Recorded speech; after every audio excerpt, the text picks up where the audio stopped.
C'est un générique qui ne donne pas d'informations déterminantes. Pas de visage, pas de paysage, seulement un sentiment d'enfermement, pas de grand espoir à l'horizon. Un générique sombre, angoissant, labyrinthique, accentué par l'apport de la musique stridente de Bernard Herrmann. La musique aide Hitchcock à faire ressentir ce message, ces personnages vont être embarqués dans une histoire horrible. Les premiers cartons indiquent Alfred Hitchcock's Psycho. On peut donc penser qu'il s'agit d'un double sens. Le film d'Alfred Hitchcock, qui se nomme Psychose, mais aussi qu'Alfred Hitchcock va parler de sa propre psychose. Ou la psychose universelle, nous le verrons, qui est l'attachement maternel. Les lettres se brisent comme un miroir. C'est une alternance de traits horizontaux et verticaux qui marque une dualité.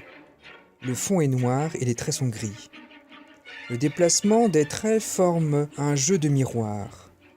Dans La mort aux trousses, les traits verticaux et horizontaux, se croisant, formaient les vitres d'un building.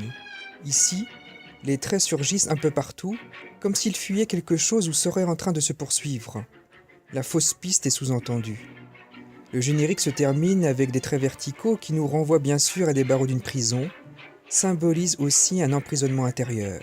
Nous y voyons évidemment le nom des comédiens, l'équipe artistique et technique du film. Chacun a sa propre psychose. En fait, dans ce générique, tout est dit. Le nom Hitchcock est petit à petit déformé, comme les flétrissures de la vie, une décomposition de la personnalité, un bris de glace, une pliure du temps. Ces motifs linéaires brisés nous introduisent dans un univers mental scindé, désintégré.